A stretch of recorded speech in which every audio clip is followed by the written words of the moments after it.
Chandler Henderson. I'm Elijah John, and thanks for having me on. Of course, I had originally asked him to help me with audio and video, but I'm glad that you're willing to help in any way. I feel like you have to be versatile in any type of media endeavor. It's definitely. I'm glad that I have access to so much through the SOJC because there's a lot that you can watch videos on YouTube. We have access to so much knowledge, but when you don't have your hands on it, it makes it a little bit more difficult to really do things, to really create things. It's been good to have access to this podcast studio and the cameras and everything, and I've been learning. Everything's learning. So y- you mentioned that so you're from Portland Yeah. and you're doing a podcast in Portland. Yeah, so I was at Portland Community College. I had a podcast titled Dismantling the Ivory Tower, which I did with a mentor of mine, Dr. Clifford C. Meeks. And it was run out of the Multicultural Center at PCC, and it was really based on just interviewing and talking with people who are BIPOC people who are in the community and creating or doing things that are of interest. It was not specific to any one topic. We had poets on, we had rappers on, we had football players on, and it was just very much whoever had a story to tell, and we'd bring them on and talk to them. Yeah, man, podcasting, I feel like the Black American Spring, I'd mentioned I was going to tell you my business idea to begin with. I founded the Black American Spring in 2020 during the protests. I was running around Eugene and Portland as well, oftentimes in Black Bloc, taking photos, and I'd go home and I'd write. The idea between the Black American Spring is similar to like the Arab Spring. It's the Black American Spring is my business Hmm. that I run things through with the goal of creating wealth, generational wealth for my family. Right. That's what the Black American Spring represents. Okay. I took all those writings down because when I was writing for the Black American Spring, I had taken 0 college classes. Mm, I had taken them 15 years before. sure. So once I started writing professionally, I was like, these are not Yeah, of not up to quality. your standards at that point. That's my standards. But the Black American Spring was interesting, right? So I had returned to school at university, or I was at Lane Community College. I went back to school when I was 36. So Hmm. I was about 36 at this time, and I was studying multimedia design and animation. Okay, cool. And then that's when I started doing the blog. I had really had no intention of going to UO. When I moved to Eugene, I didn't even know UO existed. Really? I didn't even know it. That's like the main thing that people come to Eugene for. I know. I didn't even know it. There was an internship at Eugene Weekly called the Google Fellowship Internship. It was funded by Google, and Google would pay you to write for Eugene Weekly. Okay. And I applied for that, and I got it because of the Black American Spring. And it was during that time that I applied to UO. So I didn't plan on being a journalist. Sure. But it's always been like my journalism. My entire life philosophy, at least in this era of my life, is to try to be involved with community. Yeah. So the Black American Spring is that vehicle. It sounds like the Ivory Tower is a similar.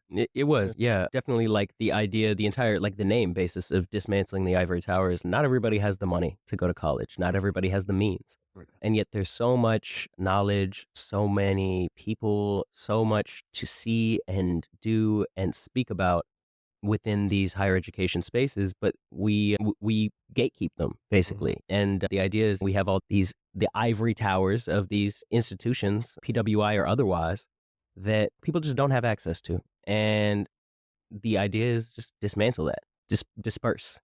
We're obviously in an American decline. Yes, we are. And I see the attempted attacks on academia. Yeah, However, each state has their own individual power. And this country is so sure. large, each state is almost like its own country. Yeah. Do you think that Oregon will become like a harbor state for intellectuals?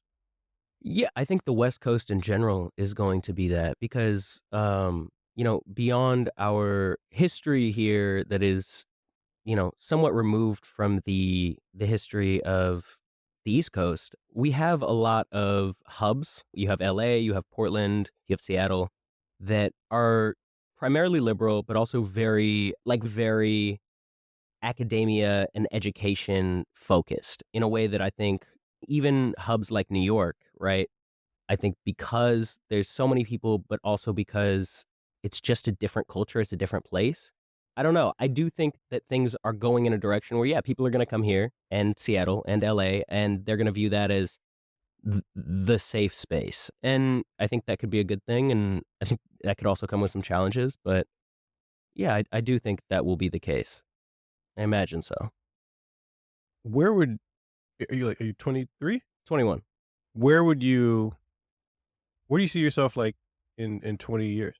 Yeah, people ask me that, and I never have a good answer because I would say I'm very much a take the scenic route, a little spontaneous, a little go with the flow, and also a little bit like what in Spider-Man, MJ says in the most recent one, No Way Home, she says, if you expect disappointment, you'll never be disappointed, Mm, right? Or if you have no expectations, and the way I take that is if you have no expectations, then whatever comes, it won't have to live up to whatever you've made in your head. mhm, And I think for me, I struggle to be like, oh, I want to be this and I want to do this because so much has happened in my life where I didn't see myself going to college. mhm. I didn't see myself doing stuff like this, podcasting, whatever.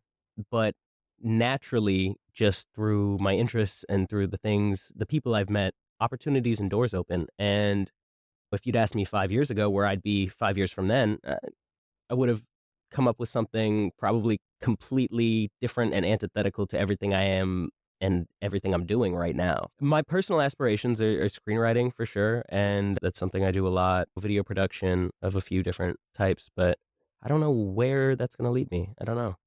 The most important question I'm gonna ask you today is who's the best Spider-Man? Oh, yeah, okay. Like actor or okay, let's break it down, I'll right? say actor. Let's start with actor first. Okay, we'll start with actor, and let's start with Peter Parker, just to Okay. OG Spider-Man. I grew up watching Sam Raimi's Spider-Man films. Spider-Man 1 and 2, Spider-Man 2 came out when I was like 1 year old, and then Spider-Man 3 came out when I was in preschool, and that movie was dragged by critics, dragged by everybody, but for my maybe 4th or 5th birthday, I got a Spider-Man 3 DVD, Mm. and I watched that every day for months. I swear, like, I know that movie like the back of my hand. And so because of that, I have sort of a connection to Tobey Maguire's Spider-Man, to Sam Raimi's style that, I really do think that my interest in film started with movies like Spider-Man and stuff. For me, it's always going to be Tobey Maguire, Mm. but I'm a big comic guy, right? I love reading comics. I do it a lot. But that's not a super comic accurate Spider-Man. Especially you can go back to was it Steve Ditko who did? I think Steve Ditko was the guy who, along with Stan Lee, created Spider-Man. Yes. And in the early Spider-Man comics, Peter's an asshole. Mhm. He's an incel, low key. He's very like, nobody likes me and I hate the world and blah blah blah. And it's very very interesting the way that character has evolved over time. Because now, especially with Brian Michael Bendis doing what Ultimate Spider-Man, changed the way that Spider-Man is, that character Peter Parker is. And so I think Andrew Garfield, for example, like that's Ultimate Spider-Man. But what's really interesting is Tom Holland's Spider-Man has a lot more in common with Miles Morales Mhm. from the comics than anything Peter related. Yeah. Like even down to his best friend Ned, who's just Genki from the comics, Miles. So but really, I like all of them. I do all of them, but Tobey Maguire will always be my number one. So long rambling, just to say Tobey Maguire's my goat. That is the correct answer. Thank you. Tobey Maguire is an interesting person because 'cause I'm trying to remember the name of the movie. Mhm. I I Googled it and it says Molly's Game is the name of the movie. Yeah, and it's based on him. Yeah. Yes, he's known for being a little bit of an asshole, a little bit Mhm, of a he's friends with DiCaprio, I mhm, think, and they were known in Hollywood circles for being those guys. mm. And yeah, so it does create like a huh, eh, That kinda makes me like him because I feel like, nobody I don't really see any power in being an asshole. I don't think I'm an asshole, but I'm quick to cuss a person out if I need to. sure. And I feel like, in Hollywood, particularly, with white male actors, there's this superficial level of all the time acting. Think of like Yeah. Ryan Reynolds and what's the other guy from Boston who married J Lo. Oh, Ben Affleck, yeah. To me, those are like I just can't get behind really anything they do. Yeah, it's because, like you said, always acting, they have these personas and masks that are so prevalent. Ryan Reynolds is a great example. Like, no matter what you see him in, He's always exactly the same, Mhm. and he has this, like, kind of genuine, nice guy persona that I antithetically feels very disingenuous. I think there is something to be said for someone who kinda just doesn't care. Tobey Maguire's been caught on camera many a time being like, "Fuck off" to whoever, and I'm not saying I condone that, but I'm also saying I kinda think I'd rather have that than the falsehood of pretending you're someone you're not. I would have a really hard time having the cameras follow me around all the time.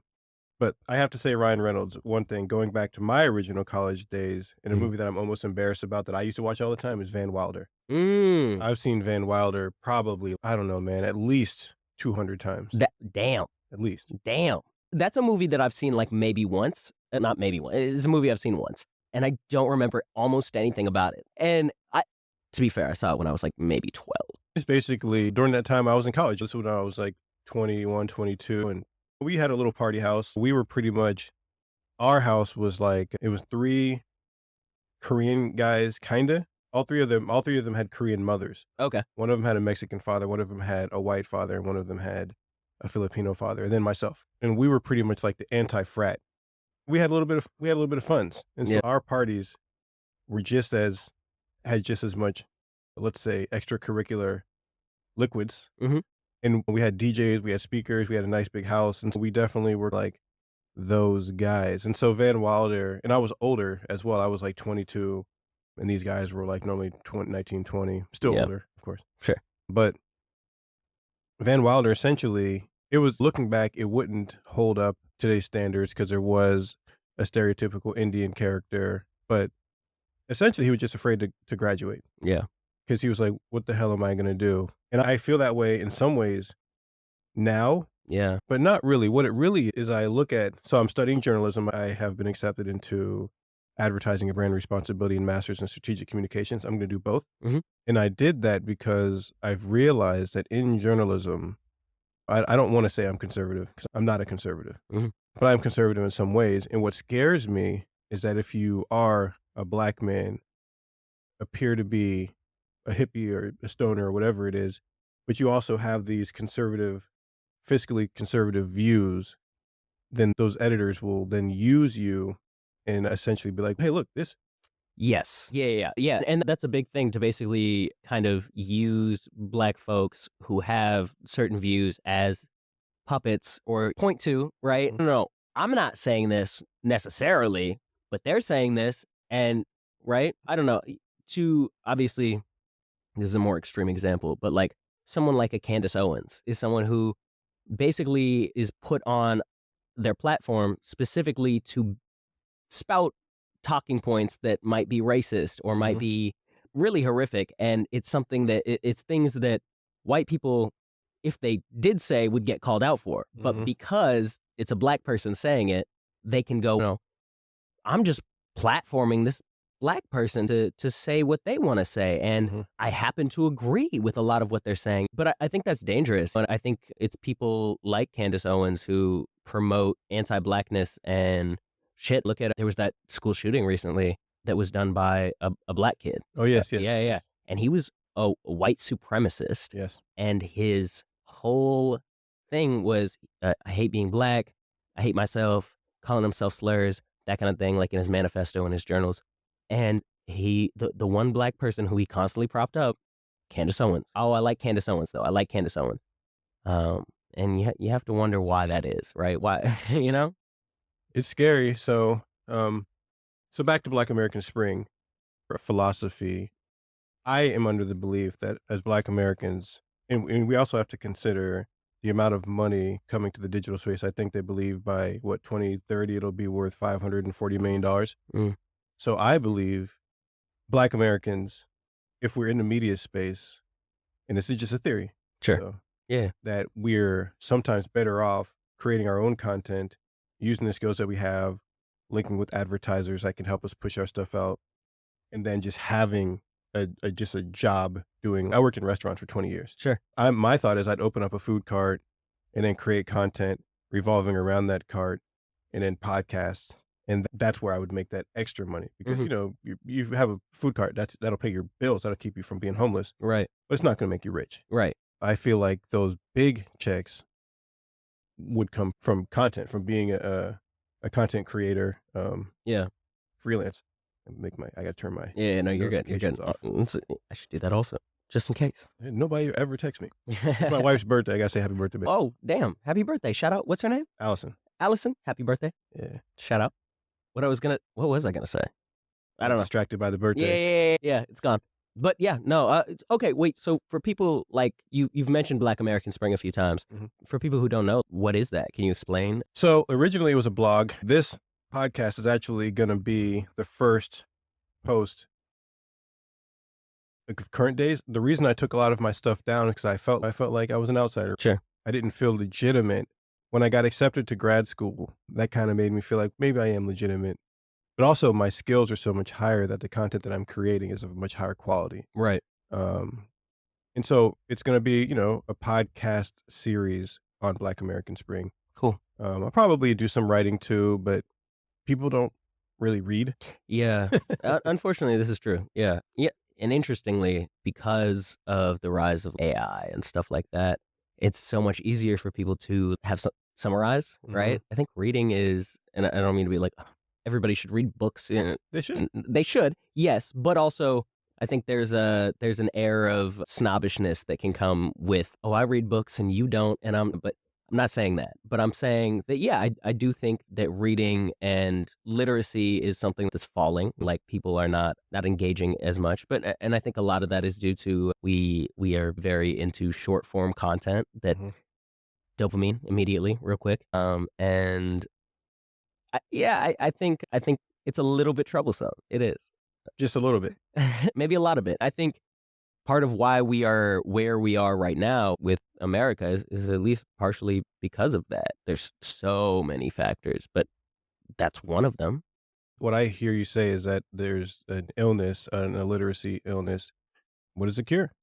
In all honesty, I don't know if there is one Mm. at this point. I think when we have supercomputers in our pockets all the time that can immediately give us content, and that's the word, really, content. It's not necessarily anything of substance. It can be, of course. Any platform can host and have really important content, really important stuff, but the content mill is always going to supersede someone sitting down and just reading a book, reading an article even. Like, people just do headlines. Like, it's a lot easier to skim a headline, maybe read maybe skim it a little bit and then Mhm. scroll through, but, like, the time that it takes, it just we have trained our brains to not do that, to not want that. Yeah. So, yeah, I think we might be in a spot where it's just a little bit too late.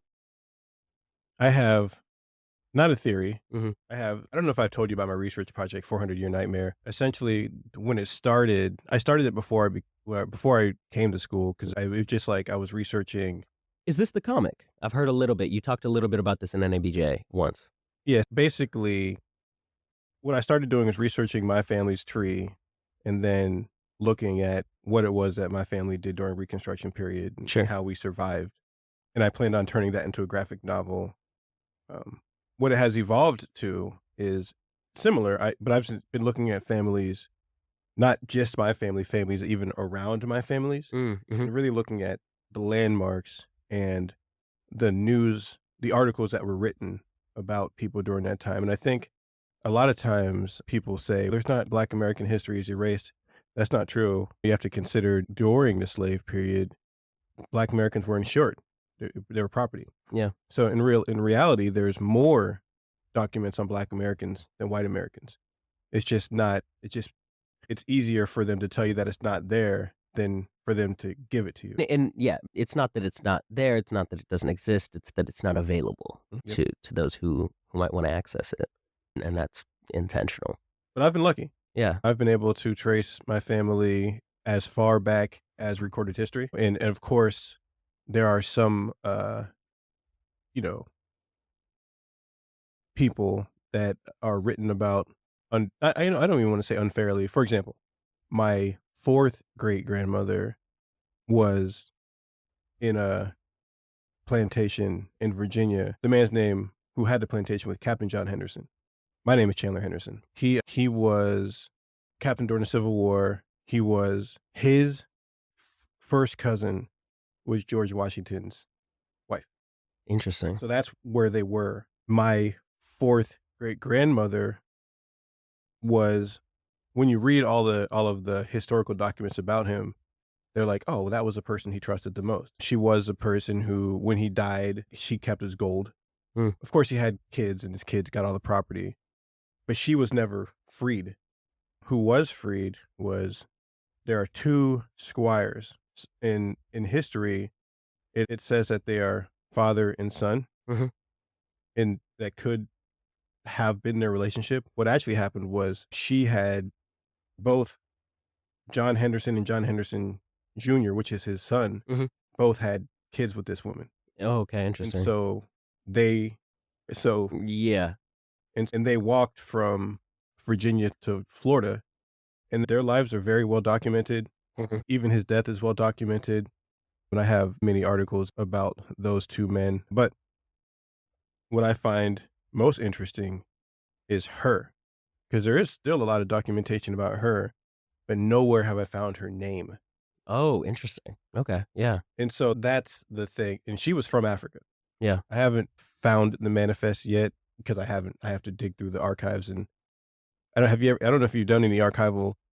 My family's from, or my dad's side of the family is from Africa. My dad is from Africa, so I don't have roots in slavery, and I know where I come from. So, like, the majority of my family history is stuff I know for the most part, and so I haven't had to do that archival stuff. I haven't had to try to look into where do I come from because I You don't know. have to. If you do it for anybody else, that if I when I'm because of his John Henderson's, and for the record, I've considered changing my name. The reason I haven't changed my name is because I look at Thomas Jefferson's fifth great grandson, the one who writes Mm, for the Washington Post, was he the one who did the portrait that yeah, and he didn't. So I'm yeah, like, I'm rocking with you. sure. What does it even matter? Like, at this point, it's just What's in a like, name? what's in a name? Yeah. But yeah, so Captain John Henderson, his documents are at Duke, right? And Mhm. so if when I go to Duke, it's probably a room full of this size of documents. Right. It'll take me, I'd have to sit there for a month, Yeah. which I'll do, Yeah. but it just takes a lot of time, and you have to have that time, and you have to have the resources to pay for a hotel. It's not like you're gonna have a refrigerator. Yeah. You gotta eat, you gotta pay for gas, you gotta do laundry, so it just takes a lot of time. But I really enjoy archival work, and there's a couple other stories. My fourth great grandmother, and I'll share these articles with you. I don't Yeah. always share them with people because, Yep. not You everybody's don't have business. to. Yeah. So my father died in February. We weren't close, Okay. but my fourth great grandmother was a woman named Ida Ward, Okay. and she was enslaved in South Carolina, born in the big house. When she gained her freedom, Abraham Lincoln came to the plantation. She said she didn't ever get to talk to him, because what I'm finding interesting about her is I'm seeing patriarchy manifest itself Mm, even from enslaved people. Like, there's an article that she was interviewed in 1950, because she died in 1950, which is mm. crazy. Yeah, that's a yeah. It's such recent history. Yeah. And they call her Ida Ward, of course, but a lot of times when they talk about her, they talk about her daughter, Mhm. who married John William McCrae the first. My father was John William McCrae the third. Mm. At that time, it was just John William McCrae, because he didn't have any kids yet. And it's always like, Miss Ward is the mother of Miss John William McCrae. Mm. That's how they describe her. Mhm. And she, along with some other freed slaves, built Congdon Street Baptist Church, which is still the oldest church in Rhode Island, gifted to her by the gentleman Brown. I can't remember what his first name is, but it's a man who created Brown University. Oh, wow. And so the church is on Brown University's grounds, Okay. and it's still to this day, my family is like the steward of this Yeah. church. That's Um, interesting. and so those types, like I said, my father, he always knew this history, but he didn't want to tell me, largely because he's gone. So we're going to let him rest in whatever peace he has. But so all this stuff is new to me, Mm. but it's still very fascinating. And I'm looking at telling that story, again, a graphic novel, from the standpoint of the women, because Congdon Street Baptist Church is very well documented, Right. because it's the oldest black church in Rhode Island. Mhm. But the stories are always from the men. And I don't Yeah. particularly like that. Yeah. Patriarchy manifests. And speaking of, I have been thinking about and examining patriarchy as a concept more deeply than I have in the past. I was gifted a book called Patriarchy Blues Mhm, that I've been reading a little bit, and something that I have been coming to terms with personally and understanding is that patriarchy is so pervasive, we are all conditioned to defend it. And the other thing is that patriarchy is harming men. mhm, And I think a lot of men don't realize that, or they don't even know what patriarchy actually is mhm. because there's a lot of, oh, it's a buzzword. It's like the same way woke is just like a word that means nothing now. Oh, man, that one hurts. Yeah. Yeah, because that's a word that was for us by us, you know what I mean? And it was a watch out term. It was a stay woke, like watch your back, be careful, know what's up, keep your eyes open. Back in Reconstruction, it was used. It's And now it's been hijacked and everything's woke all the time. And yeah, it's awful. But something I've been thinking about is just how we are conditioned to defend patriarchy as men, mhm, um, but also to ignore that it exists, but also while ignoring that it exists, actively defending it, mhm, if not consciously, subconsciously.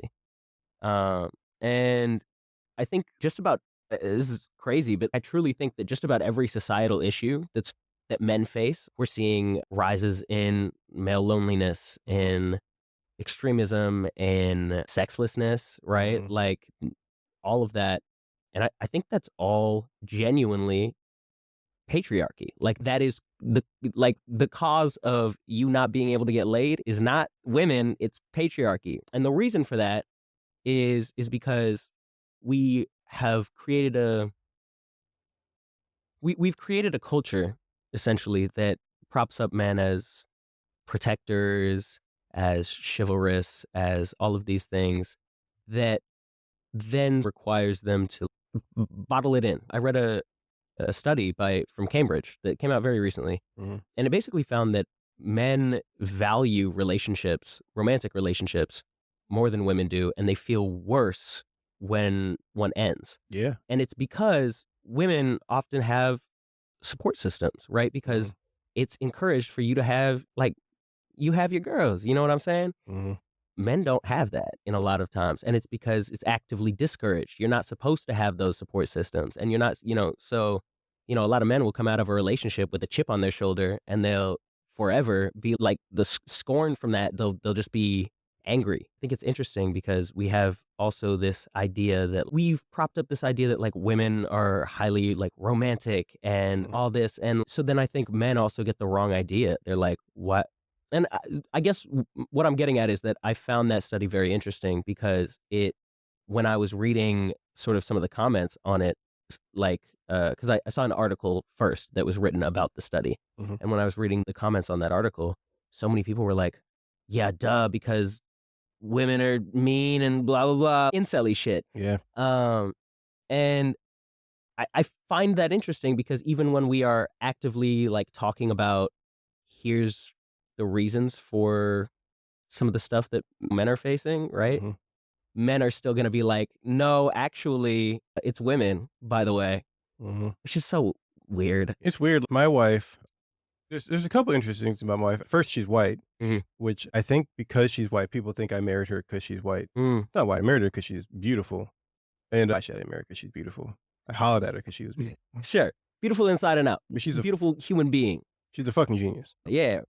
And that's really what it was, is when I met her, I tend to so I spent a lot of years in speech therapy, and a lot of times I tend to talk I don't think that I talk in riddles.